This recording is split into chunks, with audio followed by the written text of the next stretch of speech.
It's Oscar season, and for part 2, it's time for me to share my rankings of the Best Supporting Actor nominees of 2023. This year's nominees are Sterling K. Brown in American Fiction, Robert De Niro in Killers of the Flower Moon, Robert Downey Jr. in Oppenheimer, Ryan Gosling in Barbie, and Mark Ruffalo in Poor Things. I love this actor and I apologize for putting him last, and it's none other than Sterling K. Brown in American Fiction. Right off the bat, American Fiction is Jeffrey Wright's film. The film begins and ends with him. Sterling K. Brown plays his younger brother, a drug-addicted homosexual black sheep whose direction in life is blurry and nowhere to go. Sterling K. Brown is a versatile actor, but his talents are underused and wasted in this film. To be fair, he acts fine as a homosexual, has a warm and tender chemistry with Jeffrey Wright, and illuminates his character's downward spiral in a pitiful fashion. But because the film is not about him, Sterling K. Brown cannot save the fact how his performance is not the one that walks away from this film. Next up is Mark Ruffalo in Poor Things. Mark Ruffalo has a tendency to go overboard in some of his performances. Some hate him for that, but I think he's just fine. His manic and naughty energy fits the character of Duncan Wedderburn and the absurd nature of Poor Things. He's suave, sexy, horny, clever, and hilarious all at once. However, Poor Things is a physical and spiritual showcase for Emma Stone.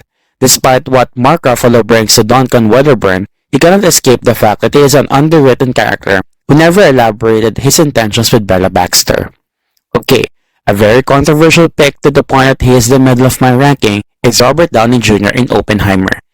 If Da'Vine Joy Randolph is the Best Supporting Actor sweeper of 2023, then Robert Downey Jr. is the Best Supporting Actor sweeper of 2023. Audience members may know Robert Downey Jr. as a Marvel actor, but when he sinks his teeth to a serious and artistic material, he's more than up to the task. Like many antagonists in this category, Robert Downey Jr. plays Louis Strauss as a duplicitous and scheming villain who orchestrates the political hullabaloo concerning Oppenheimer's communism background and security clearance.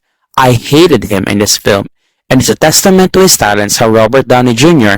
can totally abandon his all-American star persona and replace it with something malicious and downright evil.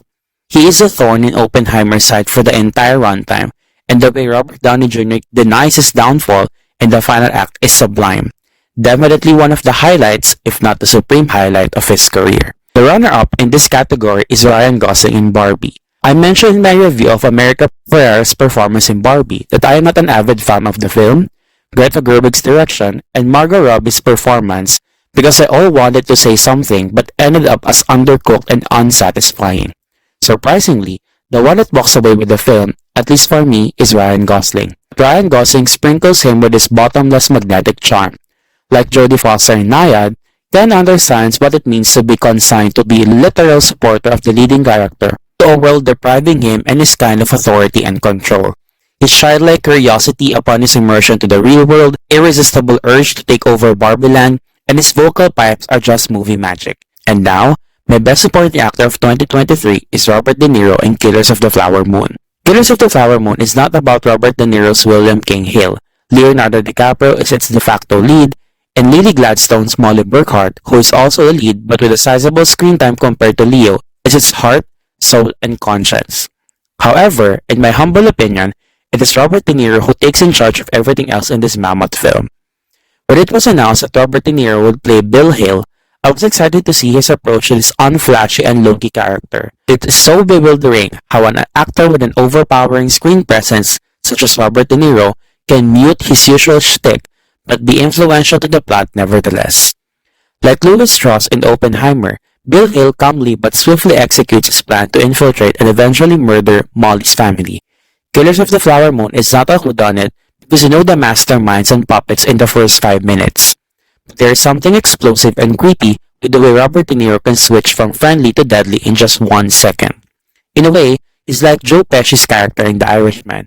When he got what was coming to him, Robert De Niro exposes Bill Hill for exactly who he is, a power-hungry and power-tripper soulless racist who wants nothing but domination.